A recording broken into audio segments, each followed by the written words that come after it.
अश्वेनायज्वरेषु अग्रवत्तानेषु पस्तति पुरुभुजाचरस्य तम् अश्वेना पुरोदं ससानराशवीरेणयातिया जिष्ण्यावनातं गिराः तस्रायुवाकावसुतामा सत्याभक्तबर्हिषः आयातं रुद्रवर्तने इंद्राया हि चित्रवानो सुताभिमे वायवः अन्वे पिस्तना भूतासाः इंद्राया हि देशुत विप्रानुता सुतावः उपब्रह्माणि भागताः इंद्राया हि दूतो जानाति उपब्रह्माणि हरिवः सुतेता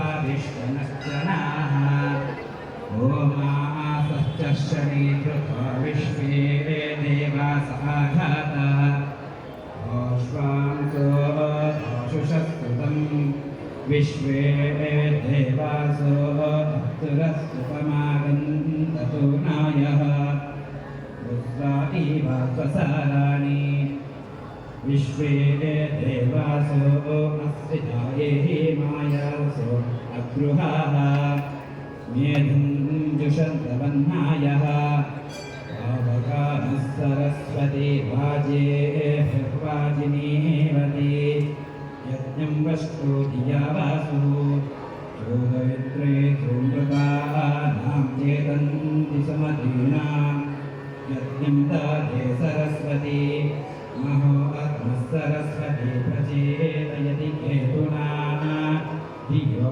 विश्वाविराजते हरिः ॐ स्वस्ति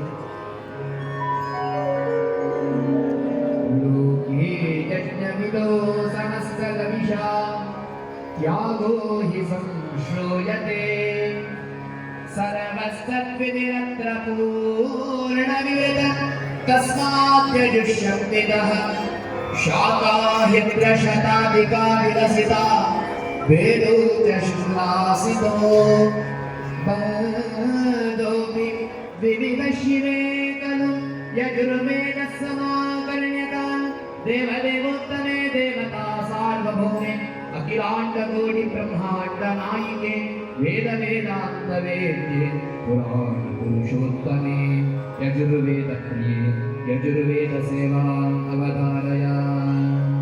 श्रीगुरुभ्यो नमः। हरिः ॐ। ॐ निषेधोज्येत्वा भायवत्तदेवो वस्तवितार् प्रार्थयतु श्रेष्ठतमाय कर्मणमाप्यायत्वमग्निया देवभागमोजस्वति पयस्वति प्रजापतिरनवीवा अयक्ष्मा मावत्तेन ईशतमागशगं सो रुद्रस्य हेति परिभोर्णध्रुवा अस्मिन् गोपदो स्यादपक्ष्मीनितमानस्य मसों पाहि। ॐ स्वस्ति। देवानां स्तुतिकार्यमेव विहितं गीतिप्रदानं वरं षड्जातिस्वरमूलमत्र मधुरो गानं सदा मङ्गलं यज्ञत्वा त्रिदशा प्रहट्टमनसा स्तुष्यन्ति यागादिषु तस्मादीश्वरि सामगानमधुना प्रीत्या समाकर्ण्यताम्। देवदेवोत्तमे देवता सार्वभौमे अखिलाण्डकोटि ब्रह्माण्डनायिके वेदवेदान्तवेद्ये पुराणपुरुषोत्तमे सामवेदप्रिये सामवेदसेवा अवधारया।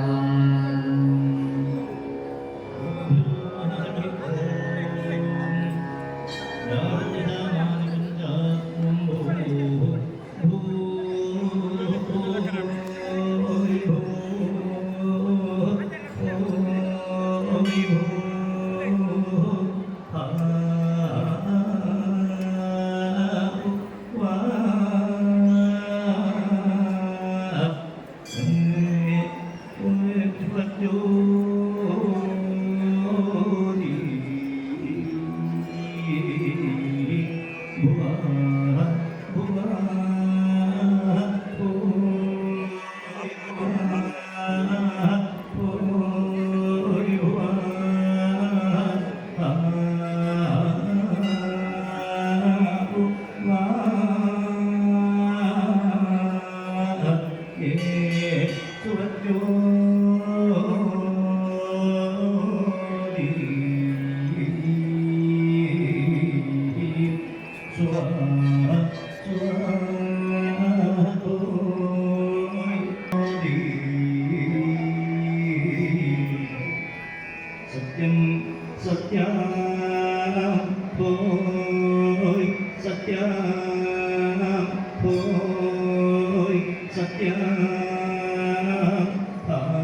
भूतप्रेतविनाश सत्त्वहरणो तन्मारणो जातितो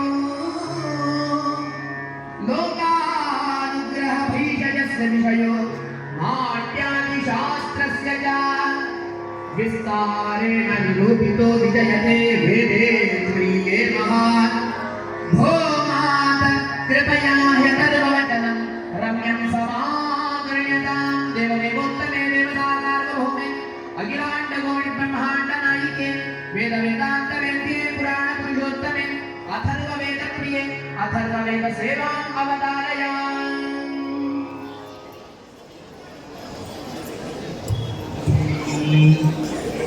श्रीगुरुभ्यो नमः। हरिः ओम्। वज्रध्याय सन्नोधेर्निष्ठाय आपो भवन्तु बीजैः शन्यो रविस्त्रावन्तु नः। ॐ स्वस्ति।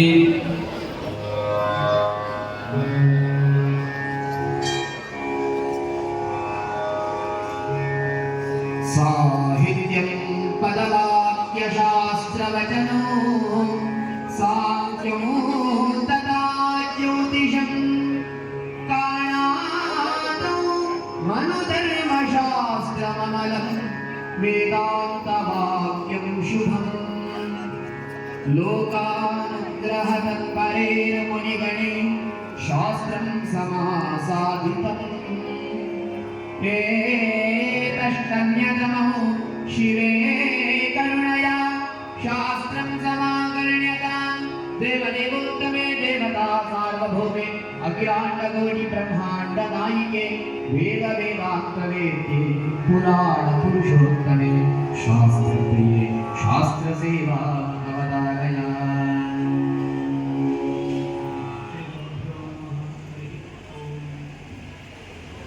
अथा तो ब्रह्म जिज्ञासा